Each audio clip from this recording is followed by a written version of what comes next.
Well, hello guys, and welcome to another Tuesday night teaching.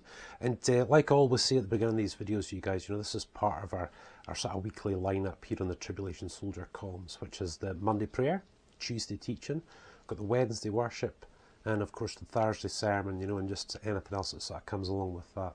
And of course, guys, we've got our Birnie Family YouTube channel, where we share motorbike vlogs, Scottish tours, DIY, stuff like that, and we've also got our Birnie Family Fun channel, which features Dave and Emily, my kids, just doing everything, quad bikes, art, just so many different things. They just keep going.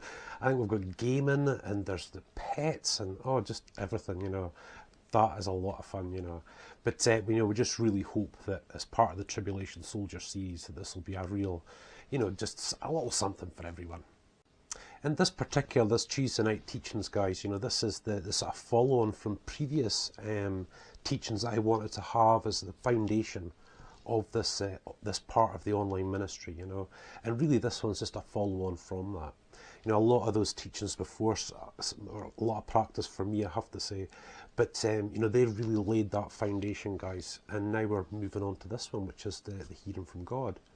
And what I'm hoping to do, these teachings are far more directed towards people who, may not necessarily believe, or are really searching, or maybe you're a new Christian.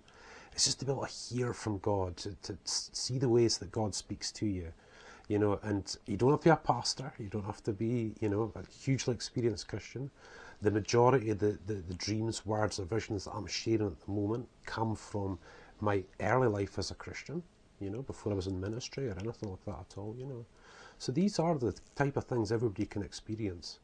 So I've been trying to start off with one of these, just try and do it as differently as I can each time, just to give you that sort of variation on how God does things, but also related to the type of things you experience as a new Christian, as you go forward in that, And guys, these are just foundational stuff, really, really hugely important, hopefully really simple. That's the way these teachings are meant to be. But hopefully, guys, this just lays that solid foundation. You can't go wrong with this stuff. This is the grassroots stuff, And of course, tonight we're moving on to a subject that's going to be our finances. So I really want to share with you a word that I had from God, and this was in the early times, and these teachings seem to be very testimony related, that just seems to be the way that it's come. But when Sean and I came back to God in 2002, we'd come back from a life of partying and drinking, drugs and all sorts of stuff. And some major problems going on in our lives. And, I was close to losing my job and the house. And, Sean and I were split up and all sorts of stuff, guys, And one of those pieces of the pie, we've spoken about marriage and dating and all that sort of stuff, was the finances, And really, guys, back then I couldn't have cared less, if there was petrol in my car and I had drink money for the weekend, that was it, party money, and that was it, that's all I really cared about. But the finances have got sort of gradually worse and worse and worse, and really just, I think for the most part, we just didn't care half the time, But when we came back to God, there was obviously a big concern, which it is for whether you're single or you're in a family. The finances are a big concern, and they are, for you to feel happy and at peace and all those sort of things. All the pieces of the pie have to be in place, and that includes finances. But the issue we had was we had run up a bit of debt, and we're in our early years of the mortgage on this place, so the payments are quite high, and living beyond our means, credit cards and all that sort of stuff. But when we really encountered God, and this is what happens, when we really encountered God, we wanted to do things His way. We had to find out His way and go that way, So obviously the finances took a little bit of time, before God really started speaking to us. But, it was hugely important. And this is just the way God speaks to you at times. And I woke up in the morning one day, and that bit before you start thinking about your day, and oh, I need a cup of coffee. Sorry about the beeping. I need a cup of coffee or whatever, just in that little moment, and hear something from God. And I heard this sentence, and it was just as clear as day. Not like I'm speaking to you now. Like I always say, it's that sentence upon your heart, And He said, are you ready for your check? And is your check as in a check? And I was like, wow, He's going to do something about this money. he is going to do something about this money. You know, this was one of the things I was really waiting on. You know, that felt tremendously insecure, you know, after everything we'd been through, and you know, just where we were at, you know, and I needed this from God, and I just thought, wow, here we go, this is it, this is the one. So I was pretty happy that day, obviously, you know. But as the day wore on, this is how God, you know, this is when you've got the Holy Spirit within you. This is how he directs you and helps you in the right directions, you know. But I heard it again and again and again over the day, and it just sort of kept coming back to me and kept coming back to me. And from that sort of a little bit of elation, you know, that kind of relief, so I turned to curiosity. I was, why is this sort of coming back? It's not sitting right with me. It's not, you know. And as it turned out, later on, I heard that again. I just really felt that impressed upon me again, and I heard the sentence, "Are you ready for your check yet?" And I turned to him and said, "No." I knew I just wasn't ready for it. I wasn't ready at all. And you know something, it wasn't that saying no wasn't a decision I'd kind of made for myself as such. I just knew from within the Holy Spirit was speaking to my heart. It's really impressing himself upon me. We'll hit the Holy Spirit big style, you know, a little bit later. But really impressing upon me the right thing to say. And that was the way God spoke to me in that particular instance. This runs on really well to how we're going to share kind of later on. But sometimes that's the way he does it, you know. And, you know, God's got a real variety of the ways that he speaks to you, you know. And you have to test all these things. It's another thing we'll touch on a bit later. But generally, guys, especially when you're a younger Christian, this can be very clear. I mean, clearer than most. I mean, these days I really have to quiet my mind and really focus to get any kind of answers and stuff, because everything just seems to be going on. But when you're a younger Christian, it's just true. Your senses are heightened towards God, and I think he has an easier time of speaking to you and putting those things into your life, you know. But the first thing in the morning, Job, that sentence, first thing in the morning before your brain wakes up, it doesn't happen often, you know. It happens at times, you know. But it's a way, and it's a way that you've got to sort of really look out for. So this really moves on to the verses now about rendering unto Caesar what is Caesar's, and unto God what is God's. You know, that's a very well-known verse, you know, just tremendous. And I really want to just take this finances bit a little bit forward, you guys, and I want to take it from our experiences. You know, because I always look back on those, you know, I've preached for many years, and you know, I look back on those experiences and I'm always saying to God, look, is this how you do it? I know it's, you know, I saw it happen that way, but is this generally how you do things so that I can have confidence teaching and preaching this stuff? And generally, yeah, you guys, you know. So, you know, and the thing is that, you know, the finances are a very important part of your life, especially if you're in a family situation where you've got mouths to feed and mortgages to pay and stuff like that, you know. And in our situation back then, you guys, like I said, you know, with the big mortgage and car payments and credit cards and just all that sort of stuff, you know. And when we really came forward with God, before he ever gave me that check, as it were, he basically led us forward into spending what little money we had, giving it to him, right? And a thing called tithing. We were part of a church full of people. I knew most of them very well from my childhood and as we were growing up and stuff, you know. And that tithing, that 10% to that local church assembly was really important. It's, goodness me, it still is, guys, you know. And obviously the big reason for that is that, you know, most churches don't get funded from anywhere. You know, maybe the pastor does from the denomination they're a part of or whatever. But, you know, guys, Christians pretty much have to pay their way, you know, and the only real way to do that is through tithes, you know, as people tithing quite regularly. And I remember early on, because of this debt, we had very little extra cash, you know, we had very little extra cash. And the way God put it to me, this is the way I felt, you know, and the sort of people around me and stuff, was that, you know, you render unto Caesar what is Caesar's, so your percentage is off what's paid to the tax and national insurance and, you know, whatever it is you generally have in your own countries, you know. And then you take a 10% of what's left from that and you give it as a tithe to the church each Sunday, you know, your local assembly. Again, we'll hit tithing a little bit later as well, and just for this particular bit. But it just seemed very odd to me that, you know, I'm having to tithe this 10% and it's actually giving us less money, not more. This is really taken out of what little finances we actually have. And God really hasn't been sorting anything out, you know. But at that particular point in time, you know, like I said, you get a word from the Lord in the morning. You might get a word from the Lord in the morning, but many times it comes through trusted Christians, friends or family that are around you.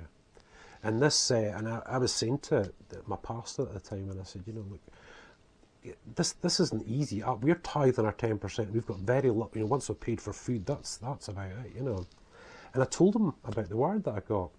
And he said to me, and he was pretty loaded at that point, you know, they were, you know, in the medical profession, him and his wife. So they were, you know, they're worth a pound or two, as we say in the UK.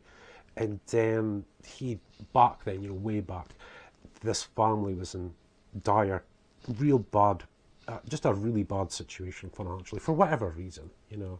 And off he went to pray about it. And, you know, in the end, he thought, it's easy.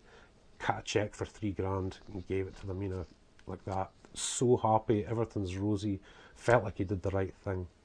He told me that 6 months later, they were in double the debt they were before. And the reason for that was that the core problem they hadn't been solved yet. You could have just chucked money at them every month, you could have chucked money at them every year, but the core problem wasn't sorted. And that was when I sort of looked at ourselves and our family, and I thought, yeah, that's why I felt to say no, I'm not ready for my check yet, because the core wasn't sorted yet. God could throw pennies and pennies and pennies at me. I would have just blew it. That's just who I was. That's just who we were. And I just looked to God and said, right, I need to get my head right with this. I really do need to get my head right with this. So this whole tithing thing went on for a little while, you know, about 6 months I think it was. And one day, got this letter through, and of course you don't get checks like this now, I don't think, but I got this cheque through. We'd been overpaying on our mortgage, and it was this cheque for £800, you know, about $1,000, about $1,000, you know, which was a lot. Back in 2002, you know, that was quite a lot of money, and I just couldn't believe it. Went back to my word from God. Are you ready for your cheque yet? Yes, you are. And that was the way that I knew that he'd done enough in me to begin to start changing things for us. But before I move on to what he actually did with us financially, what about that before part? You know, when the washing machine breaks down, the cylinder head gasket and my Land Rover blew, for crying out loud. You know, that's a serious attack. That's a big job, you know, quite expensive. You know, needing things to do the house and various things like that, you know. And it was during that time that we had some of the most, you know, amazing, people who call strokes of luck. They're not strokes of luck as a Christian, they're God's provision. And it was just things, I'll give you a couple of examples. You know, there was one day, you know, I was at work and they had like this, oh goodness me, what was it?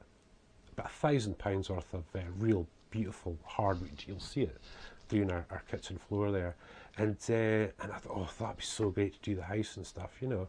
And my boss said, I'll just take it away. It's been lying there for years. When I brought it all down and I saw what type of wood it was, I thought, wow. And guys, you know, this is just one example of many little things that God did during that time to show us that he would provide for us. And all too often, guys, this is what we miss. You know, we praying and praying and praying, figure this out, God, figure this out, God, figure this out, God. But if we haven't got that root sorted out, then it's just a waste. He knows that.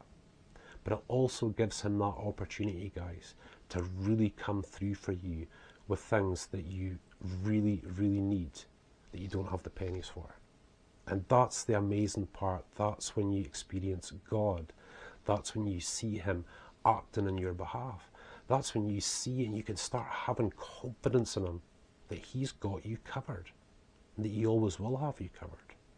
And those months are great, you guys. I have to say, you know, looking back, it was just awesome. Some of the things that we kind of received in that way, you know. You know, just getting the car sorted for nothing and stuff like that, you know. It's just really, really quite crazy, you know. But after that, you guys, you know, it was time to, you know, stop being the immature chad that I was, you know, and it was time to get things sorted out, you know, and the mortgage term changed, you know, fixed rate mortgage, paid off the credit cards, and you just do all these sort of things. I ended up getting a new job, Sharon ended up getting a new job, and, you know, we'd had become so tight with money now, that now we were earning decent cash. We didn't know what to do with the money we had. It had gone from having just that small amount each week to sort of go on after food to having more than we'd ever expected. You know, just from the change of job, everything changing in our finances. But the thing about the whole financial thing was, you guys, that it had to be done in God's way, in God's time, and in His stages. And I hope that through this hearing from God and from this, just this teaching tonight, you know, that you'll see that there is a way that God does things when it comes to finances. And if you do have an issue financially, if you do have, guys, you need that root sorted out first before God's going to start chucking money at you. And that's just the truth. When you can come to a stage, it's not about obedience and it's not about trust, it's about getting that root sorted out. It's about you seeing that you can't live beyond your means. That you can, if you do things His way, you will have plenty. There'll be enough. So in that, guys, you know, we've sort of basically stuck with the same model. You know, I think there's times we've probably, you know, maybe not been as disciplined as we should have been, you know. I mean, you have to be a little bit, you know. But guys, basically that's what we do, you know. Whatever our gross is in the month, you know, there's a portion of that goes off to the tax man, of course it does, you know. That's rendering unto Caesar what is Caesar's, and you know, you give that happily. And we pay our taxes because we love the Lord, and that's why we pay our taxes and do it heartily and stuff like that, you know, you guys. After that, you know, 10% of what you earn, that's, you know, not everybody does this, it's certainly something we do, goes into the ministry, you know, to that local church. You know, a local church doesn't get government funding. Most churches don't get government funding. You know, the money comes from the people, and that's just about as simple as that. If you want a building, you've got to pay for it. You know, if you want to sit in a church and enjoy the heat and the snow, you've got to pay for it. You know, there's heating, there's electricity bills, there's people to be paid, there's maintenance to be done on the building and whatnot, you know. Pastors generally should be paid. You know, pastors should be paid for what they're doing. If they can't go out and have a full-time job and, you know, have their home and their whatnot, you know, they need to be paid. So there's a great responsibility with the local church. And 10% is the best way. There's no question about it. After all these years, 10% is the best way, you know. So even if you just have £10 or $10, 10% of that is one. You know, and that's something that, you know, needs to be put forward.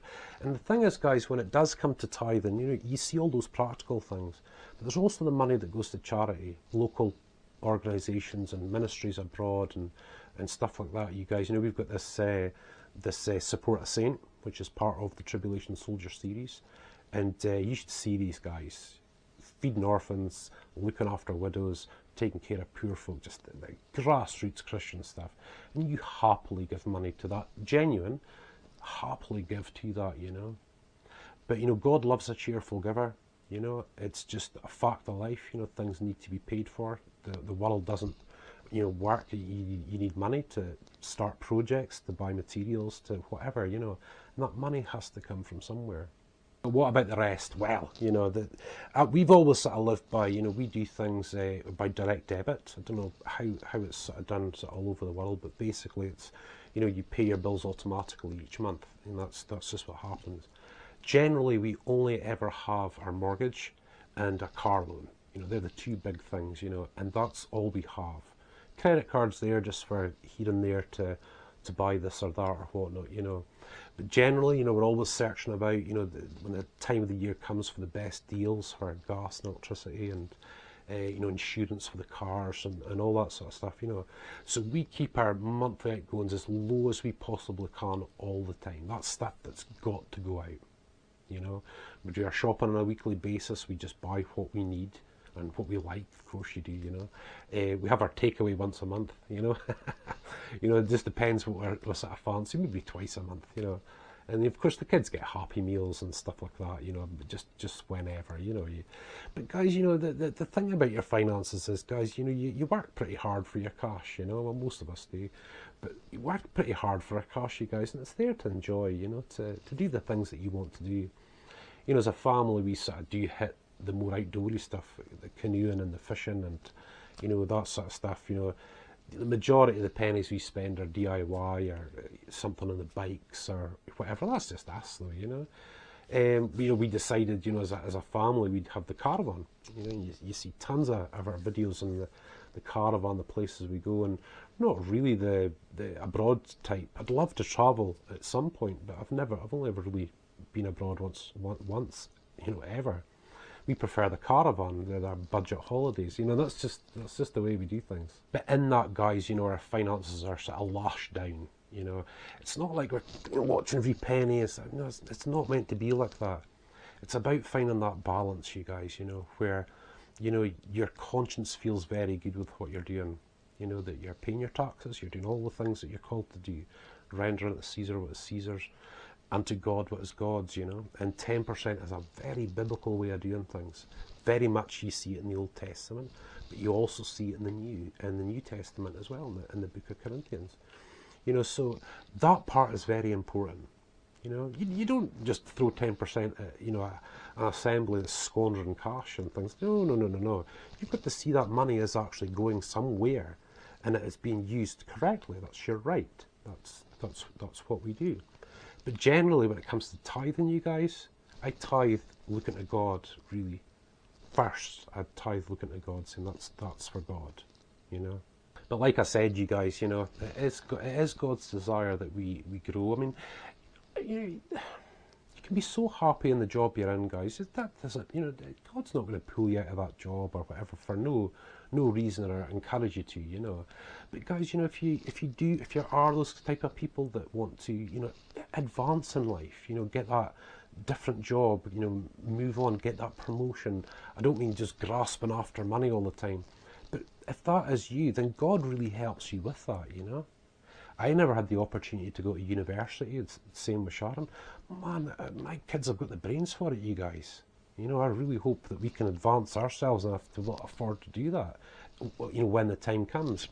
Obviously, our finances have been a bit kind of up and down this past little while because of surgery, recovery, and stuff like that. But God's advanced us in life at just the right times and in the right way.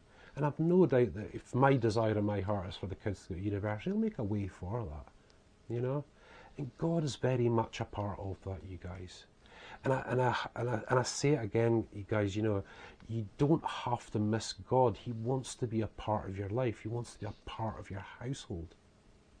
He wants to be there. He wants to be there, help him with those decisions. If these desires of your heart, he's probably put them there anyway, but he can see those desires of your heart. That that you want to move on to this or move on to that, to progress to this, go from this house to your next house to your next house, things like that. Of course he does. And we're always looking for God sometimes in the spectacular, you guys, the visions, the dreams. Look at what you've got right in front of you and ask God.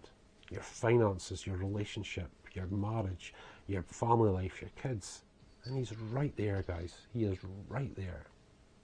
So hopefully, again, you guys, hopefully that's given you, this is a little verse tonight, but another method that God speaks to us, And of course, this is quite a big subject, guys, the finances. I really hope you see God in this, that I'm not just sitting here telling a little story, or a fib, as we call it, a little lie. This was very real. This is witnessed by people in our assembly, our fellowship, our friends and stuff like that, God really being in all of those things, you guys. And I can tell you today, God has always progressed us. Always progressed us.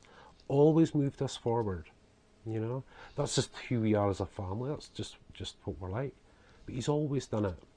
And even at this point in time, I can look forward to God progressing us again. And that is what he wants for most people, you guys. Goodness me, if you're in a job you enjoy and everyone's, if it's not broken, don't try and fix it. But for many folk, that life with God can transform who you are. And it can also transform what you like now in life. What you thought you wanted to gun for this career, and now you want to see something else. You don't want to do that anymore. You want to do this. God knows all these things, guys.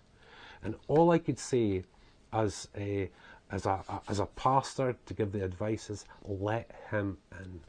Trust him with your finances. We were in absolute car crash financially, almost losing everything. Guys, God could turn that around in no time at all. No time at all. So listen guys, thank you so much for watching. Obviously a lot more teaching to come on these hearing from God subjects. Hopefully we're going to do this pretty much for over the course of 2020 really, as we keep building this part of the online platform, you know. So I just really hope you've been enjoying it. But for now guys, thank you so much and God bless you, and I hope you enjoy the next.